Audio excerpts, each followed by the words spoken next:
Discussing in Shara Bitachon chapter 5 about the great distinction of a person's life. If you have bitachon, you accept Hashem's judgment. If you do not have bitachon, so then it's very difficult to have accepting Hashem's judgment. You think, God forbid, Hashem is against you or something like that. Number 2, we said that you'll have peace of mind when you have bitachon. A guy who doesn't have bitachon, doesn't have trust in Hashem, he won't have a peace of mind. And we said he'll have anguish, his heartache won't leave him, he's discontent. And this is a big one over here. He says, She'ifato leosif la'arbot leiknos. He has a constant aspiration to increase, add, and amass possessions. And he's never going to feel like it's good enough. You know, the classic syndrome, you buy that nice new car, that nice new pair of shoes, and then right away it's like, they last a day or two, and then on to the next big thing that you need to move on to, and then that is a lack of peace of mind. I mean, a person has bitachon, and he realizes whatever he's able to get is what Hashem wants him to have, and this is what I need for my tikkun. So then you'll be able to deal with your stress in a much better way. But this guy, he just has heartache, right? Number 9 over here, it says, he who has 100 wants 200. King Solomon says, right? Ohev kesef. A guy loves money, he won't ever be full of money. Since this person thinks that everything he has is a result of his own handiwork, his hard work, not really because Hashem gave it to him. Even when he's successful, he's still aggravated because he feels he could have tried harder, he could have earned more. And if he would have had a bitachon, he would have realized this is what Hashem gave me, this is what I need. And no matter how much money he saves up, his lack of bitachon will make him worry that maybe it's not enough for the future. He's wrapped up in the pursuit of material wealth all his life. And during bad times, this guy who has no bitachon, he has heartache, he's disgusted by the situation. Since it's against his desires, he conflicts with his nature and personality. As it says in King Solomon Mishlei, Proverbs, all the days of poor men are bad, but a good-hearted person is at a perpetual feast. Meaning, what is ani? Ani doesn't always mean poor, it means poor-minded or poor-hearted. You don't have the proper tools in your life to be able to deal with life, so you're considered poor in knowledge, and therefore all your days are bad, says King Solomon. But a guy who has a good heart, he has bitachon, he's positive, he has a good outlook, he's like in a perpetual feast. His whole life is, oh, we got this also, wow. You know how you see a guy in a feast, they bring out another dish and another dish, wow, sushi, whoa, fish, whoa, lamb chops, whoa, look at this, amazing. So the same thing when a guy sees more and more blessings coming from Hashem, he doesn't have an expectation. He just says, wow, I don't deserve any of this. And he just keeps saying thank you and thank you because he has bitachon. So then he's always going to be appreciating everything he has. It's going to be like they're bringing out another abed and another abed and another abed. Number 3, we said the different area where the bitachon helps is kibotech be'elokim lo itasek besibot lo yismoch b'libo lehen. He trusts in Hashem and he puts effort, right? Let's go, he tries to make business. Let's say he tries to accomplish some certain, goal. He doesn't rely in his heart on the means, right? He knows that just because I went and I said and I did, that doesn't mean that's going to lead to the result. Ultimately, the result is coming from Hashem. That's just ishtadlut. So then what? So then, he doesn't expect any benefit or harm unless that's Hashem's will, right? And then even when it comes out good or comes out bad, he doesn't give meaning to the act. He just says at the end of the day, this is what Hashem gave blessing to, and it worked out, or it didn't work out. Hashem didn't want it to work out.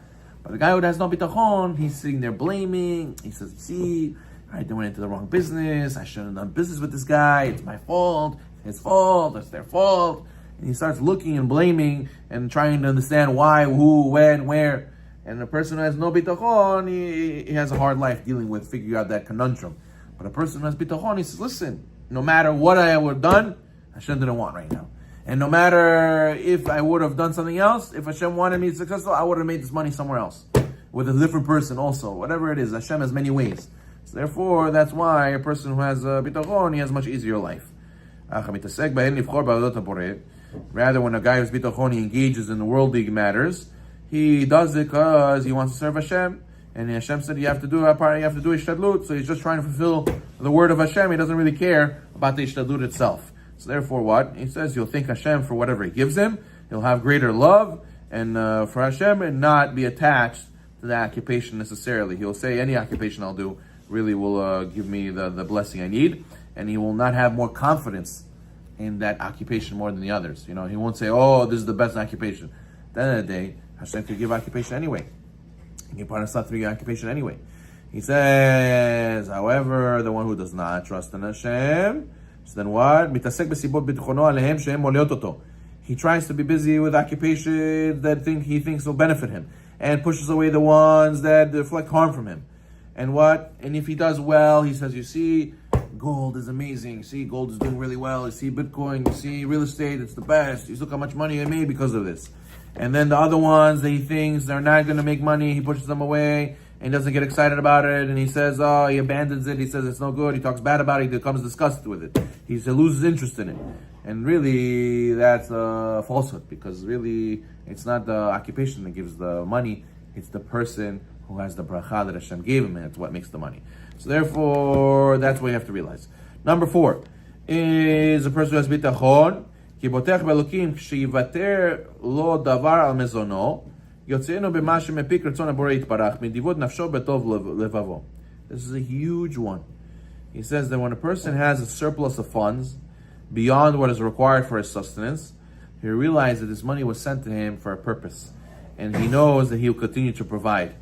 And in what? He will use the surplus on what Hashem is pleased by, right? He'll be willing to give tzedakah. He'll be willing to give a loan. He'll be willing to go and do a mitzvah with his money and not be nervous about it. But a person who doesn't have bitachon, what does he say? He always sees the world and all that's in it as being sufficient for his livelihood. He says, whatever money I have extra, I get the deserve to spend that on myself. Now I have the ability to get a Porsche. Oh, do you have to buy a Porsche? Not necessarily, but I have extra money. Why not? What about using this money to give people loans, a gamach? What about using this money for tzedakah in the community, for something the community really needs? No, why would I waste my time doing that? I should be the loser, should go support this and help the community. Why? This money Hashem gave me, it's my bracha, I should spend it on myself. And the person who's talking like that doesn't have bitachon. He doesn't realize that Hashem gave you this extra money, you should be looking to use it how to serve your Creator and not just to serve yourself. So therefore, a person comes to you and asks you for tzedakah. Hey, we need to finish building the shul. Hey, we need to finish supporting this school. Hey, we need to build this, community service building. No, I don't know. It's not the time. But you make a lot of money.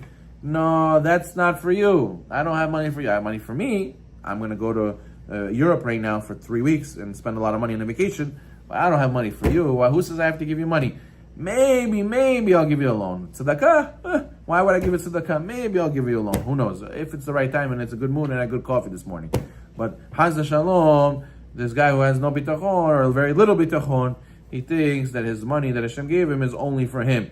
And he doesn't realize that many times Hashem gave you money to be a shaliach, to give other people money to support them. More than you do for yourself, you do for them, they do for you. They give you olam haba, all you're doing is give olam hazeh. This guy is going to be too protective of his money to use it for fulfill obligations towards Hashem and other people. Now he comes and he buys tefillin. He says, "Why so expensive? Why it costs so much?" Any mitzvah, he asks the price. Why so expensive? He doesn't ask that when he buys his shoes and his clothes and his belts and his vacations and his cars. He doesn't say, "Oh, why so expensive?" He says, "Yeah, of course, it makes sense. Okay, I'll pay it. The moldings, the car, the this, the that. Yeah, I'll pay it. Top dollar. But the mitzvot, why so expensive? Why is tuition so much? Why I have to pay tuition?" So therefore, a person has to know that this is because like a bitachon. And rather than, instead of gaining anything, he harms himself. And before he knows it, says the Chovot Halevavot, before he knows it, he will lose his money. He'll be left without it. It says in Mishlei, chapter 11, pasuk 24, the one who scatters and more is added, and one who refrains from what is proper only for a loss. If you refrain from using the money that God gave you to use for the right things, you use it only on yourself, you only see yourself. King Solomon says, if you don't use it for what's proper, it only leads to a loss. Baruch